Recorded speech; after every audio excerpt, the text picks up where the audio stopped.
Pero sa totoo lang, me personally nakita ko yung bata, nanginginig siya. Sa mata ko, totoo yung sinasabi niya. I saw him personally after 2 days. Is that correct? The next day. The guy is really shaking. Masyadong apektado siya. No? Talagang na-trauma yung bata eh. Siyempre, kahit sinong artista na baguhan, given a chance na makasama mo yung drama peaks, you will take the chance. Dahil pagkakataon mo yun, i-market yung sarili mo eh. Makasama sila, makaparty mo. Di ba? Siguro sabi ni Sandro, this is my opportunity. Yes. My cast. That's why. Kaya nga, I would also do the same. naintindihan ko naman siya doon sa point na yun. Pero sabi ko, mali pa rin yung oras. That was yung kumbaga, sermon ko bilang magulang. Hindi po na nag-executive session kami, nagpapasalamat po kami sa mga partido na nakausap namin at nakapag-desisyonan po ng komite na tunay po na sa tingin po namin meron pong kaukulan na dahilan para ma-file yung kaso. Pero siyempre po, katulad po ng sinasabi namin, hindi naman kami korte. Sa amin pong palagay, itong aming pagdinig, kailangan, siyempre, may boses ang lahat. Pero doon po sa naganap na executive session, malinaw po sa aming pagkakaintindi na ito po ay makakarating dapat sa dapat karatingan. Bibigay ko lang po uli kay Senator Jinggoy Estrada. Senator? Maraming salamat, Mr. Chair.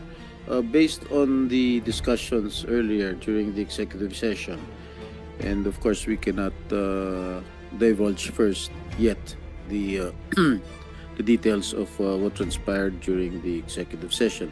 But what we all understand right now, and we agreed together with Senators Revilla, Padilla, Poe, Grace Poe, and Senator Bato de la Rosa, there is a strong evidence against these two gentlemen.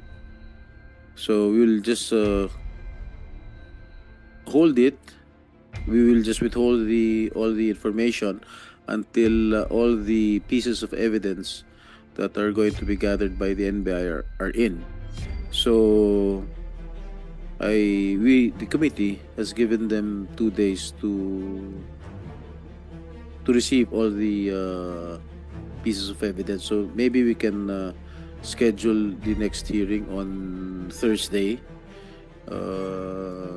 together with all the parties concerned. Yes, Mr. Mulak. Senator Jinggoy, I just want to, kasi napag-usapan na po namin na kanina kasi nakita ko yung when they swore na they would tell the truth and nothing but the truth, para ako ng insulto na we're willing to now to na ilabas na yung ebidensya ng text messages just to prove na hindi si Sandro yung unang nag-text. Kasi talagang pinapalabas nila sa media, si Sandro yung unang nag-text. Ngayon, lalabas na namin, willing na kami. What about the NBI? From my evidence, hindi if Attorney Conales, Laika ba? Good afternoon, Your Honor. Yes, Your Honor. Mapayag na si Mr. Mulak in behalf of his son to divulge all your pieces of evidence on hand. No, not all, Sen. Hanggang dun sa text lang. Kasi Yes, sa I text, just want to okay. prove them wrong na hindi si Sandro yung unang nag-text. Nagsisinungaling sila. So I think they should, di ba? Your Honor, Mr. Chair, if I may, the National Bureau of Investigation would maintain the confidentiality of all the pieces of evidence we have. However, Your Honor, we could not prevent the complainant or the subjects, on the other hand, to show it to the public if they may decide so, Your Honor. So are you willing to divulge the text messages? Insofar as we are concerned, Your Honor, we are bound by the Department Circular Number 48, Series of 1993. But this is in aid of legislation. This it don't bar anything. In aid of legislation overrides sensitive matters in any case in another forum. With all due respect, Your Honor, the NBI would like to maintain confidentiality of all evidence, Your Honor. However, should the complainant or the subjects, Your Honor, decide so to show it to the public, Your Honor, the NBI could not stop them so, Your Honor. Okay. All right. You can proceed if you want to. Your Honor, please. I just want to manifest to Honor that during the executive session, Your Honor, there was no May I proceed, Your Honor, please, Mr. Chair. It was not denied that it was my client who first texted, Your Honor. It was not being denied. What was being denied, Your Honor, was with regard to the invitation. I think that was clear during the executive session. Let's just listen first to the Your Honor, please. revelation of the statements of Mr. Mulak. We submit to that, Mr. Chair. Your Have you, did the COMSEC administer the oath? Mr. Mulak? You administered the oath? Okay, Comsec, paki-administer ang oath ni Mr. Nicola. Please raise your right hand. Do you swear to tell the truth and nothing but the truth to this committee? The answer is in the affirmative, Mr. Chair. Okay. All right, make it brief, Mr. Mulak, because we still have a session. I'm doing this just to kasi nainsulto talaga ako nung sinabi nilang sa media na si Sandro yung una nag-text eh. That's why I'm doing this for my son. And for all the others na dumaan sa ganitong sitwasyon na walang kakayahang lumaban. This was the first text. At 3:59 a.m. Hi Sandro, saw you kanina. Didn't get to say hi. Nakauwi ka na? That was from That Jojo. is 3:59 a.m.? Yes po. What day? And then sumagot si Sa anong araw yun? Ay, 20 po yung yung August? July? 20 po yung gala. So this is 21 ng 21 na. araw. Opo. Okay. Sir Jojo, sorry po. Di po kita nakita kanina. Naka-check-in po kami right now dito sa Marriott, sir. Sino nag-text yan? Po? Sino nag-text yan? Jojo. Jojo. Hindi. Yung text si Jojo, saw you kanina. Didn't get to say hi. Nakauwi ka na ba? Okay, sumagot si Sandro. Sir Jojo, sorry po. Hindi po kita nakita kanina. Naka-check-in po kami right now sa Marriott, sir. Yun yung sagot ni Sandro. Papa. Hope to see you soonest, Sir Jojo. See you soonest. Sino nagsabi Sir nun? Jojo. Sino Ha? nagsabi nun? Si Sandro. Sandro. Kasi- Okay, sabihin mo lang. Kung Sandro. Because every Para klaro sa tao. event, lagi magbabati si Jojo kay Sandro ng, Hi Sandro, happy birthday, Merry Christmas. So matagal na silang Okay, sige. magka-text ng Okay, gano'n. proceed. And then, nag-text ulit si Jojo. Po? Basta magkakasunod to na text. Sige, okay. Enjoy. Still partying? Sino kasama mo? Text si Jojo. Kumakain lang po right now. Kasama ko po friends ko. Sila Miss Nate and Elijah Alejo. Si Sandro yan. Si Sandro yung nag-text. So sabi ni Jojo, be safe. Okay? Tapos sumagot ulit si Alonzo, si Sandro ng, thank you Sir Jojo. Hope to work with you. Hope to work with you again. See you soon po. Okay? Tapos, nag-text si Jojo. Nabitin ako sa inom. Ha ha ha ha. Sabi ni Jojo. Tapos sumagot si Sandro ng, ako nga din po eh. Tapos sumagot ulit si Jojo. Yes, soon, cast kita. Yung reply niya was dun sa text ni Sandro na, thank you Sir Jojo, hope to work with you. See you soon po. So, siguro, misa kasi may mga messages na papasok late na eh. So, ito yung sagot naman ni, nauna yung nabitin ako sa inom, kesa rin sa, yes, soon, ikakas kita, nagdidirect ako now. Sabi ni Jojo. Wow, sir, looking forward to that too. Oh, tapos sumagot na si Jojo. Gusto mo ba? We have some alcohol here in the room. We can order some more. Saan po kayo, sir? Sabi ni Sandro. Belmont Hotel. Katabi lang ng Marriott's. Sabi ni Sandro, sino-sino po kayo, sir? Ha, ha, ha, ha. Just me. Sumagot si Jojo. Just me. And then, matagal na yun, hindi nag-reply si Sandro. Siyempre, yung bata, nakita niyang siya na mag-isa, hindi yung sumagot. Takot, di ba? Okay, so, after a while, siguro, nung na-realize na hindi na sumasagot si Sandro, at 4:37 a.m., ha ha ha, sumagot na si Jojo after a while, kasi hindi na nga nag-reply si Sandro. Ha ha ha, just kidding. Kasama ko the drama peeps. But we're wrapping up in a bit. Okay? Siyempre, kahit sinong artista na baguhan, given a chance na makasama mo yung drama peeps, you will take the chance. Dahil pagkakataon mo yun, i-market yung sarili mo eh. Makasama sila, makaparty mo. Di ba? Siguro sabi ni Sandro, this is my opportunity. Yes. My cast. That's why. Kaya nga, I would also do the same. naintindihan ko naman siya doon sa point na yun. Pero sabi ko, mali pa rin yung oras. That was yung kumbaga, sermon ko bilang magulang. Mali yung oras. Pero syempre, service of age already. 23 years old na siya, ha? That was what time? 4 Or in 37. the morning. Yes po. And then, sir, andyan ba kayo, sir? Kasi nga, I'm with the drama peeps eh, di ba? So sabi ni Sandro, andyan ba kayo, sir? Baka po pwede dumaan saglit.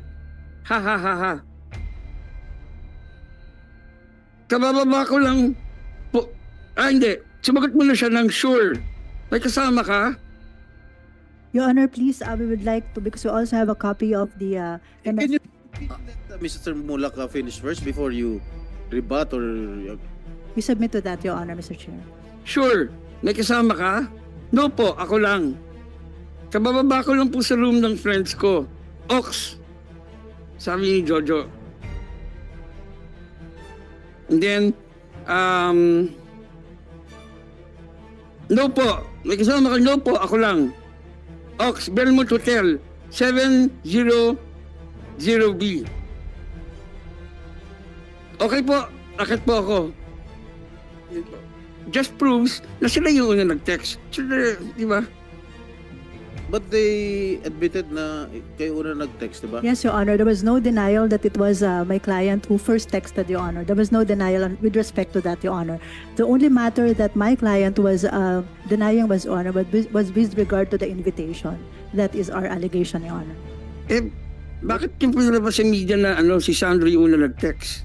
Your Honor, we have no... wala po kami pinapalabas po sa media na si Sandro ang unang nag-text, Your Honor. There was no like that. We just mentioned that there was a message like that, Your Honor. But you did not mention the prior conversation, the prior text before you Yes. you came out with that text. Yes, Your Honor, because it The was an media. answer to a question by a media person. Hindi, pinalalabas nyo kasi, base ron sa text na yun, na pinalalabas ninyo, na sige, pupunta muna ako dyan saglit. Dumaan saglit. Ayan, yan ang pinalalabas nyo sa media eh. So you were making it appear that it was Sandro who first texted Jojo. It was not our intention, Your Honor. We just mentioned it Ang hirap kasi, as an existence. There's an existent text, Your Honor. ang hirap kasi, you did not mention, paulit-ulit na lang ako kanina, you did not mention the previous text. That's why Sandro prompted to text you like that, to text him like that. Nadadaan ako dyan because Sandro, nung nag-text si Jojo na sinabi, I am with the drama peeps. So, komportable si Sandro na pumunta doon dahil may maraming tao. Oh. Kasi nung sinabi ni Jojo dun sa text na ako lang, hindi nag-reply si Sandro eh. It took a while for him to reply because Jojo texted again, no, joke lang. I am with the drama peeps. That's why he was convinced and he went to the room of ano. That's why he texted that text na sige, dadaan lang ako saglit. Ganun lang yun. We submit, Your Honor, with respect to all the messages, Your Honor. It's just that we have to include, Your Honor, also the whole message, Your Honor, stating that after he messaged, kasama ko the drama peeps, but we're wrapping up in a bit, Your Honor. Yeah, sinabi naman ninyo. Yes, Your Honor. Oh, We just want to manifest that, Your Honor, and to put that on record. It is up to the courts to appreciate Submit to that, Your Honor, Mr. Chair. your pieces of evidence. We are not a court here. We are here to investigate in aid of legislation. Yes, Your Honor. We submit, Your Honor. What else do you want to say? Then, Your Honor, since, Your Honor, there's already an investigation being conducted by the Yeah, what Yeah. this is a different investigation. I don't care about the investigation of NBI or DOJ. This is another investigation in aid of legislation. We can conduct an investigation anytime we want in aid of legislation. We submit to that, Your Honor, but with respect to the text messages, we have no further. We want to because here we want to ferret out the truth, the whole truth, and nothing but the truth. No further manifestation, Your Honor, with regard to the text message. Let be on record, Your Honor, what we have mentioned, Your Honor, as our counter allegation to that, Your Honor. That is only. But you still, your two clients still deny that there was no drugs involved. Your Honor, as of the moment, they're invoking the right for self-incrimination, Your Honor, because, Your Honor, whatever question that may be asked to them, Your Honor, would be incriminating to them, Your Honor. So they're invoking the right Because to according to self-incrimination. Mr. Mulak, during the meeting held in Attorney Annette's house, tinanong ni Mr. Mulak yung dalawa, was there any drugs involved? Hindi sumagot. Your Honor, I think Ano yan? Silence means yes? Your Honor, during the executive session, which I don't want to divulge, Your Honor, since it's an executive session, it was already being answered by my client, Your Honor, that specific question. But since this is an What was their open, answer? during the executive session, No. they denied, Your Honor, during the executive session. Yeah, of course. Oh. But that is, Your Honor, I believe that during So the, they still deny that. Now I'm asking you, yes, Your Honor. walang drugs involved? Or Yes, Your Honor, they're denying that. bakit ang tagal nila sumagot nung tinanong ni Mr. Mulak sa bahay ni Attorney Annette? 3 times daw. As per my client, Your Honor, they're denying that matagal po silang sumagot. So at any rate, Your Honor, it's an allegation versus counter-allegation, Your Honor. Okay, you let your client answer. You're only Submit, there Your to Honor. give legal advice. Your Honor, nung tinanong niya po kami point blank, hindi po kami, wala po kaming hesitation. Sinabi lang po namin na no. Ba't nagtagal ka Wala bago po kaming sumagot? masamang ginawa sa anak At mo. yung lawyer mo sinabi, they invoke the right to self-incrimination. Yes, Yan naman kasi lagi yan ang gasgas na linya pag nabubuking. hindi po, Your Honor. Wala pong nabubuking, wala po kaming inaaming allegations. We're denying all allegations. We're just, Your Honor, respectfully, we have constitutional rights too, and we just want our rights to be protected in this forum. There's a process that's ongoing. There's a case filed against us, and we would like to answer that in the proper forum, Your Honor.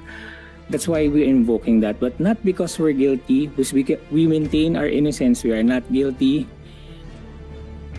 We have said this over and over. There was no hesitation when he asked us, and I said, no, wala kaming ginawa masama sa anak mo.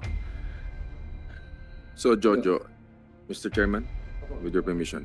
So, Jojo, you're denying the sexual harassment allegation, Yes, Your Honor.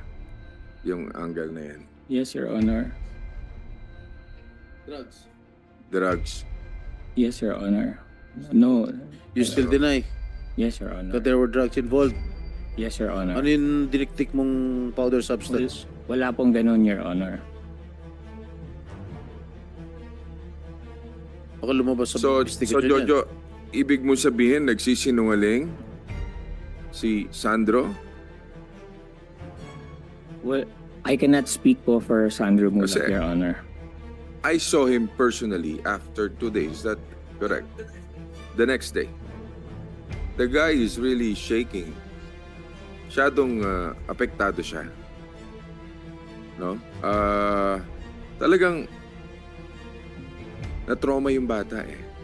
So kung yung bata ganun ng reaksyon, me personally nakita ng dalawang mata ko, ikaw kilala din kita, kasama ka namin sa project, but ang sa akin lang, siyempre doon lang tayo maninindigan sa tama eh, no? Dahil so unfair. And si Nino pa. You know Nino.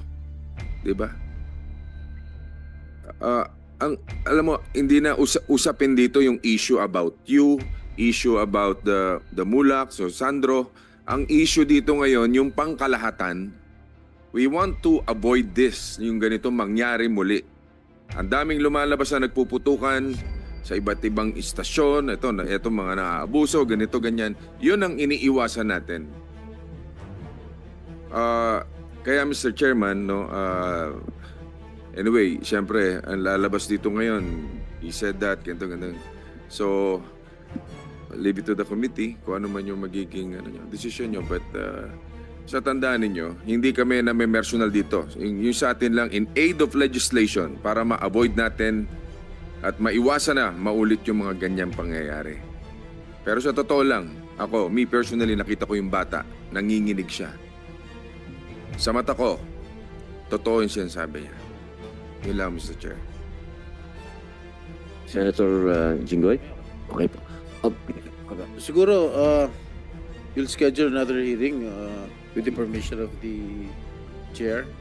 I hope si Sandro can attend the next hearing if he's physically fit to... Senator, I will Yeah. talk to him. And also to the behavioral science. Siyempre, hingin ko pa rin po yung advice din po ng doctor kung okay na, kung feeling nila kaya na ni Sandro. Although, Sandro told me that he really wants to. Kaso nga lang, nag-advise yung behavioral science na huwag muna. Siyempre, mas pinakinggan ko yung expert, di ba? Of course. Pero he personally wants to talaga. Pero NBI, siguro tapos na kayo mangolekta ng mga ebidensya ninyo by the time, Thursday. Oh, Good afternoon again, all right. your honorable senators. We actually scheduled to see Sandro again on Wednesday. On Wednesday for the third mental status examination. And of course, it would be up to the parents and the council if if Sandra is willing also. However, at this point in time, the way we see it, I agree with Senator Bong. He is in trauma and it's going to be difficult for him to appear in public because somehow it nanunumbalik po sa kanya yung pangyayari. Yung simptoma po na nakikita namin, kung patuloy pong ma-expose siya dito, it will exacerbate the symptoms that he is undergoing. But of course, it would be up to Sandro, their counsel, and the parents. Okay, we will just leave it up to the father and the opinion of your division. Okay.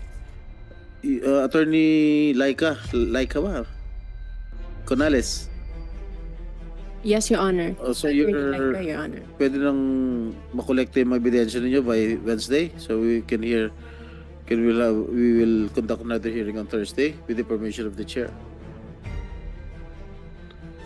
Your Honor, Mr. Chair, would it be, I hope it would be amenable with the Honorable Committee that the NBI be given time to file the case if there would be any, Your Honor, before a discussion would have to be made, Your Honor. I hope that would be amenable with the committee, Your May Honor. binabasa ako. Ano ulit sabi mo? Kung maaari po kaya, Your Honor, na mabigyan ng pagkakataon ng NBI na mag-file ng kung meron mang kaso bago po sana natin i-discuss sa publiko, Your Honor. However, Your Honor, the NBI would be willing to provide to you the report for purposes of the Senate Committee's appreciation, Your Honor. The only plea of the National Bureau of Investigation is that before any case would be filed or the investigation be terminated, that the same would not be disclosed to the public, Your Honor. When are you going to file?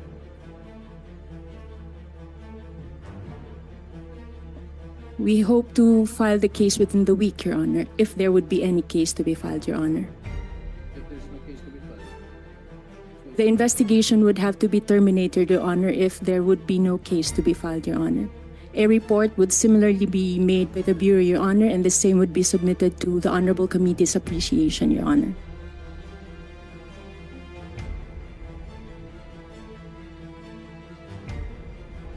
Basta sabi ni Sandro, when you testified earlier, na ayaw nila makita yung dalawa. Yan talaga yung inaalala ni Sandro. Ayaw niya kasi makita ng personally yung dalawa. Yeah. Alright, pwede Which, siya lahat naman po yata ng ganong klaseng kaso, ganun talaga yung naging effect. Alright, pwede ba siya virtual?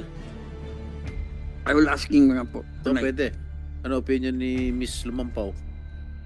Pwede siya sumagot sa mga tanong online? I think, Your Honor, it would be better if Huwag nila focus sa kanya yung camera. Pag Okay. siya nag-testify.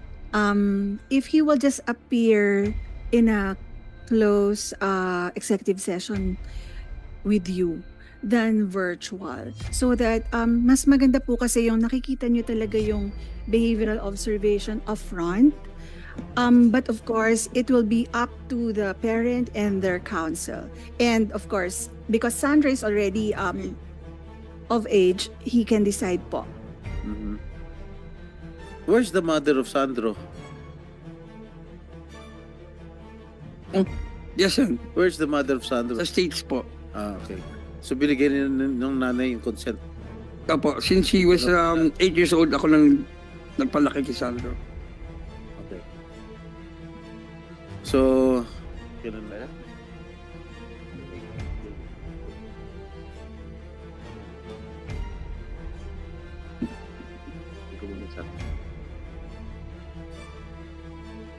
Meron po akong 5 minutes lang.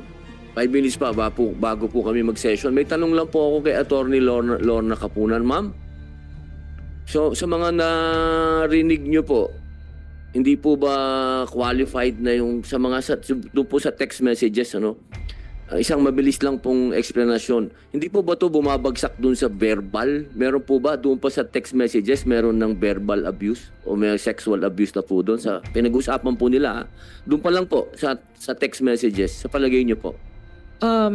Kasi yung harassment, hindi lang po physical, pwedeng verbal, miski na true or hindi, merong emotional at saka psychological po. Kung pwede ko lang nadagdag, no, in the last 3 minutes, kasi yung pag pinag-uusapan pong sexual harassment, hindi lang po yung sexual harassment law ang dapat tignan ng Senado. 4 po yan.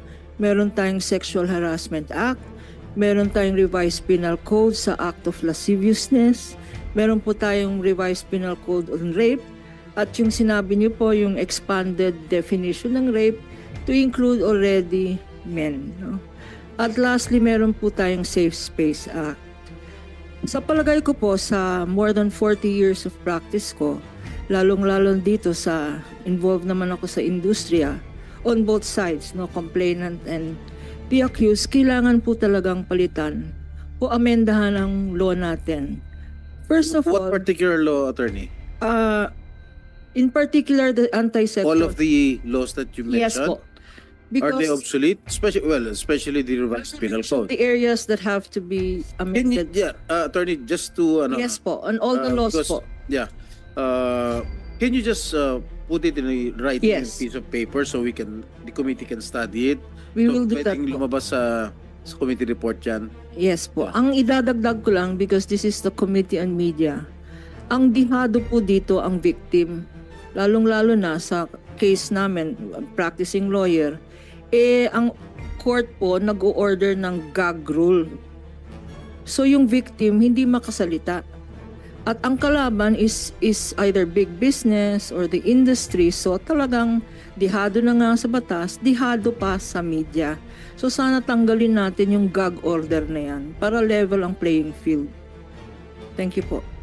Pag sinabi nyong may gag order, applicable, educate this committee, applicable ba sa Senate yan? Because we're doing this in aid of legislation. Yes po, because like for instance, well, it's public knowledge, no? This is not violation of the gag order rule. It's public knowledge that we represent Gretchen Pulido. And this case has been pending for 6 years. It has not been resolved. It's pending in court, pero hindi po nalalaman ng publiko sapagkat may gag order. Rule. And unfortunately, because of the gag order rule, victims cannot ventilate yung cases of sexual harassment because media is controlled by companies na sponsors nila, na ang industriya, di ba? At kung minsan ang perpetrators mga bossing. Kanya yung CODI na yan, dapat tignan rin natin yung CODI, yung Committee on Decorum and Investigation, parang dihado rin ang victims dyan because no witness will appear and side with the victim. Kasi yung witness na yan, matatanggalin sa trabaho. Hindi ho ba? Yung witness na yan, matatakot rin. Miski na victim pa rin, wala pong sumusuporta sa mga victims because yung membro po ng mga CODI at sinabi na po mga television stations here that were present said that they have a CODI, but who will testify against upper management? Ganun lang po. Tingnan po lang natin. At lastly na lang po, kagaya po ng sinabi ni Sir Nino Mulak, the trauma it has caused. So dapat yung penalties, napakaliit po ng penalty. 1 hanggang 30 days lang po ang sexual harassment at ang fine. Miski na guilty ka, bayaran mo na lang yan eh. Dapat taasan ang penalty at hindi lang yon, mag-create ng trust fund para sa victim so that the victim will get assistance for the trauma and the psychological effect. Yun lang po, we will submit a position paper on the matter. Thank you po. Thank you very much, Attorney Kapunan, for your inputs or insights with regard to amending the laws that you have mentioned. Actually, some of them or all of them might be obsolete already kasi tulad nga sinabi niyo, mabababa yung jail term o mababa yung fine. Kahit sino pwede nilang bayaran kasi mababa lang yung ano. That's well appreciated, Attorney Kapunan.